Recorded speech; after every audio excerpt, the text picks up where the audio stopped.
तो एक पेन के निब के नीचे भी मिलियंस बैक्टीरिया हैं।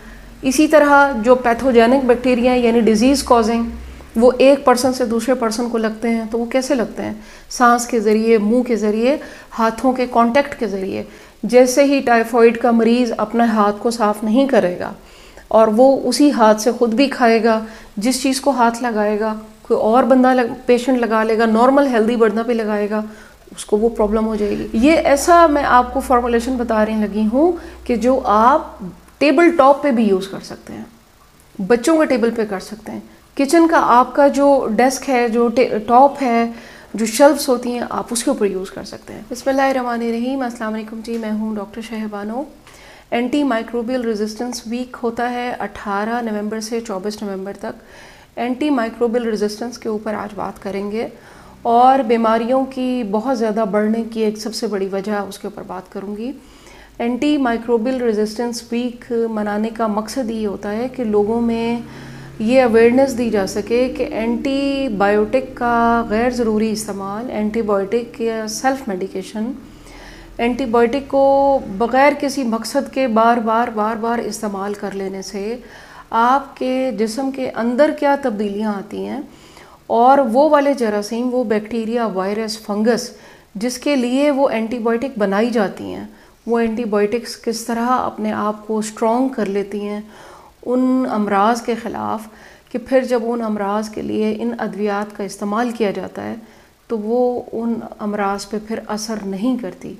ऐसे पेशेंट्स को बहुत तकलीफ़ देखनी पड़ती है, उस पर आज बात करेंगे और आपको एक ऐसा एंटीसेप्टिक बनाने का पूरा एक मेथड बताऊंगी आज, जिससे आप बीमारियों से बचे रहेंगे, आप और आपके घर वाले। मैं हूँ डॉक्टर शहबानो। आप देख रहे हैं मेरा यूट्यूब और फेसबुक चैनल, जिसके ऊपर हम हेल्थ से रिलेटेड और फिटनेस से रिलेटेड और general knowledge, science and disease से रिलेटेड बात करते हैं। और मेरी कोशिश होती है कि मैं आप लोगों तक ये मैसेज बहुत सिंपल और आसान अंदाज में पहुँचाऊँ, ताकि मेरे सुनने देखने वाले, मेरे चैनल पे न्यू सब्सक्राइबर और पुराने, वो इस चीज़ को समझ सकें कि बीमारियां आज से पहले इतनी नहीं थीं। जैसे जैसे अद्वियात बनती चली जा रही हैं, जैसे जैसे नई नई एंटीबायोटिक्स आ रही हैं, एंटीवायरल्स आ रही हैं, उतनी ही बीमारियां बढ़ती चली जा रही हैं।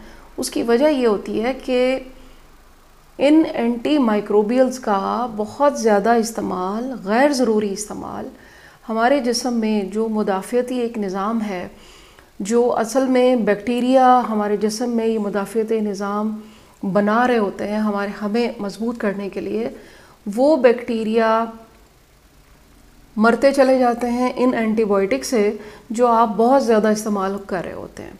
और वो बैक्टीरिया यानी जिसने बीमारी कॉज की होती है, वो बार बार जब उन एंटीबायोटिक को फेस करता है तो वो बैक्टीरिया अपने आप को, उनकी भी तो डिवीज़न होती है ना, जैसे इंसानों में होती है, इसी तरह बैक्टीरिया डिवाइड होते हैं। तो उनकी हर डिवीजन पर कुछ ऐसी म्यूटेशन होगी, कुछ ऐसी जीन्स उनकी निकल के आती है, ये सब कुछ हमारे जिस्म के अंदर हो रहा होता है। तो वो इतनी स्ट्रॉन्ग जीन्स बनेगी कि फिर वो एंटीबायोटिक काम ही नहीं करेगी उन बीमारियों के ख़िलाफ़।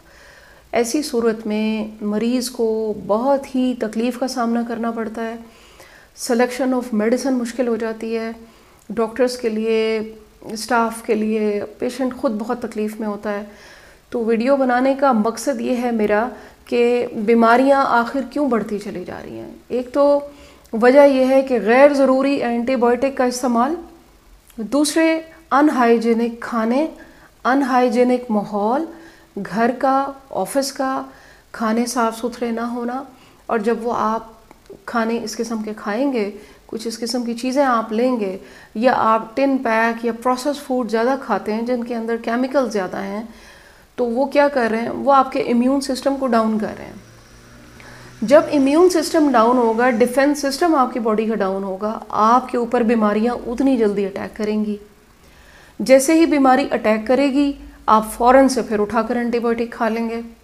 मेरे पास मरीज़ आते हैं जो हल्के फुल्के गले की खराश और नज़ला ज़ुकाम में भी एज़िथ्रोमाइसिन और क्लैरिथ्रोमाइसिन और ये तमाम एंटी माइक्रोबियल्स और एंटीबायोटिक्स और सिप्रोफ्लॉक्सासिन, और ये तो आम हैं जो हमारे यहाँ इस्तेमाल की जाती हैं। इस तरह से कर लेने से जो नुकसान आपके जिस्म को हो रहा है और आप अपने बच्चों को भी ये करवाते हैं। मैंने बहुत सी ऐसी फैमिलीज़ देखी हैं जो 12 साल से कम उम्र के बच्चों को ही एंटीबायोटिक शुरू करवा देते हैं और सेल्फ मेडिकेशन करते हैं। मेडिकल स्टोर पे गए, वहाँ गए, जाके खुद से कुछ एंटीबायोटिक ली और मैदे का कोई इशू हुआ, पेट का कोई इशू हुआ, फ़ौरन से एंटीबायोटिक डाल दे, सिप्रोफ्लॉक्सासिन। तो इस चीज़ से बचें, इस चीज़ को समझने की कोशिश करें कि एंटी माइक्रोबियल रेजिस्टेंस जो है ये नहायत ही ख़तरनाक चीज़ है। इसके ऊपर रिसर्च हो रही है, इसके ऊपर दिन मनाया जाता है लोगों को बताने के लिए, अवेयरनेस के लिए। और वीडियो में मैंने आपसे कहा था कि मैं आपको एक ऐसी फॉर्मुलेशन बताऊंगी कि ये बीमारियां आखिर क्यों आती हैं। बीमारियां इसलिए आती हैं, घर में बच्चे क्यों इतने बीमार हो रहे हैं। बच्चे इसलिए बीमार हो रहे हैं कि आपके घर के जो फ्लोर हैं वो सही एंटीसेप्टिक आप उसके ऊपर यूज़ नहीं कर रहे। आपके जो खाने आ रहे हैं वो अनहाइजेनिक हैं। आपका जो टेबल टॉप है वो साफ़ नहीं है, वो जरासीम से पाक नहीं है। आपके बच्चे जिस टेबल पे बैठ के कंप्यूटर लैपटॉप यूज़ करते हैं, माउस यूज़ करते हैं, वो अनहाइजेनिक है, उसके ऊपर लाखों करोड़ों बैक्टीरिया बैठे हुए हैं। तो एक पेन की निब के नीचे भी मिलियंस बैक्टीरिया हैं। इसी तरह जो पैथोजेनिक बैक्टीरिया यानी डिजीज़ कॉजिंग वो एक पर्सन से दूसरे पर्सन को लगते हैं। तो वो कैसे लगते हैं? सांस के ज़रिए, मुंह के ज़रिए, हाथों के कांटेक्ट के ज़रिए। जैसे ही टाइफाइड का मरीज़ अपने हाथ को साफ़ नहीं करेगा और वो उसी हाथ से ख़ुद भी खाएगा, जिस चीज़ को हाथ लगाएगा कोई और बंदा पेशेंट लगा लेगा, नॉर्मल हेल्दी बंदा भी लगाएगा, उसको वो प्रॉब्लम हो जाएगी। तो जब तक आप अपने माहौल को साफ़ सुथरा नहीं करेंगे आप बीमारियों से दूर नहीं रह सकते। बीमारियों से दूर रहने के लिए आपको आज एक ज़बरदस्त मैंने फॉर्मुलेशन देनी है। ये जो इतने महंगे आप फिनाइल्स और एंटीसेप्टिक फ्लोर मॉपिंग के लिए लेकर आते हैं मार्केट से, आज मैं आपको ख़ुद बनाने का तरीका बताऊंगी कि आपने इसको कैसे बनाना है। बहुत इजी, बहुत सिंपल, बहुत इकोनॉमिकल और सेफ़। छोटे बच्चे जो फर्श पे फिरते हैं, हाथ लगाते हैं, वही हाथ उनके मुंह में जाता है। नज़ला, खांसी, बुखार, पेट की बीमारियां क्यों होती हैं? इसलिए कि बच्चे जगह जगह हाथ लगाते हैं। ये ऐसा मैं आपको फॉर्मुलेशन बता रही लगी हूँ कि जो आप टेबल टॉप पे भी यूज़ कर सकते हैं, बच्चों के टेबल पे कर सकते हैं। किचन का आपका जो डेस्क है, जो टॉप है, जो शेल्फ्स होती हैं, आप उसके ऊपर यूज़ कर सकते हैं। फिनाइल के अंदर डेंजरस केमिकल्स होते हैं जो आप अपने खाने वाली जगह पर, अपने शेल्फ्स पे, किचन में नहीं करते। ये एक ऐसा एंटीसेप्टिक है कि जो आप आराम से इसको यूज़ करें अपने फ्लोरिंग पर, मॉपिंग में। इसको आप शेयर करें वीडियो को ज़्यादा से ज़्यादा, ताकि सब लोग इसको फॉलो करें, ख़ुद से बनाएं। कोई ज़रूरत नहीं है एक्सपेंसिव फिनाइल और एंटीसेप्टिक और ये सब कुछ लेने की आपको। आएँ चले मैं आपको बताती हूँ कि इसको कैसे बनाना है। 10 लीटर की फॉर्मुलेशन आपने करनी है। ये 10 लीटर इसके अंदर पानी है। 10 लीटर में 50 ml आपने डालनी है डिटोल की बॉटल। 1 टेबलस्पून इसमें डालना है आपने सॉल्ट यानी नमक। नमक का पानी भी एंटीसेप्टिक का काम करता है। 1 टेबलस्पून मैं इसमें डालूंगी कोई भी डिटर्जेंट जो घर में आप यूज़ करते हैं। ये 1 बड़ा चम्मच या 2 चम्मच आप इसमें 10 लीटर पानी में डालेंगे डिटर्जेंट के। 1 बड़ा चम्मच मैं इसमें डालूंगी बेकिंग सोडा, खाने का सोडा, 1 बड़ा चम्मच। वो भी एंटीसेप्टिक का और ब्लीचिंग एजेंट के तौर पे काम करेगा। 3 से 4 में इसके अंदर कोई भी शैम्पू आप घर में यूज़ कर रहे हैं वो भी डाल सकते हैं, या साशेज़ मिलते हैं, 4 साशेज़ या 3 साशेज़ आप इसके अंदर ऐड करेंगे। नहायत ही ज़बरदस्त एंटीसेप्टिक तैयार होगा, डिसइंफेक्टेंट तैयार होगा, नहायत सस्ता। ये 10 लीटर आप आराम से यूज़ कर सकते हैं। इसी को आप आगे डाइल्यूट भी कर सकते हैं अपनी मॉपिंग के लिए, फ्लोर मॉपिंग, शेल्फ्स के लिए। तो बनाने का तरीका भी मैं आपको बता देती हूँ। 1 चम्मच इसमें मैं डाल रही हूँ बेकिंग सोडा,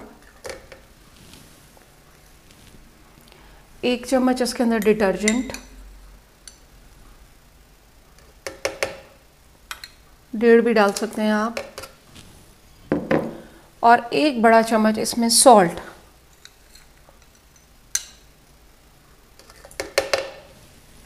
ये ऐड हो गया। 50 ml की डिटोल की बोतल, इससे स्मेल बहुत अच्छी आएगी और आपका एक प्रॉपर एंटीसेप्टिक तैयार होगा, डिसइंफेक्टेंट तैयार होगा। और ये साशेज़ आप इसमें ऐड कर देंगे। इससे भी बहुत रिफ़्रेशिंग स्मेल आती है। ये क्लीनिंग एजेंट हैं, इनके अंदर झाग बनाने वाले एजेंट डले हुए होते हैं इसके अंदर। ये देखिए मैं 3 ऐड कर रही हूँ, आप 4 भी कर सकते हैं। ये ऐड हो गया, इसको हम शेक करेंगे।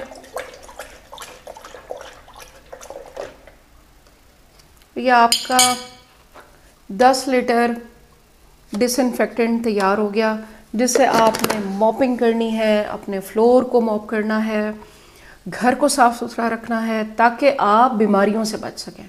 आप, आपके बच्चे, आपके घर वाले जितना हाइजीन का ख्याल रखेंगे उतनी बीमारियां कम अटैक करेंगी, उतना एंटीबायोटिक और अद्वियात का इस्तेमाल आप कम करेंगे।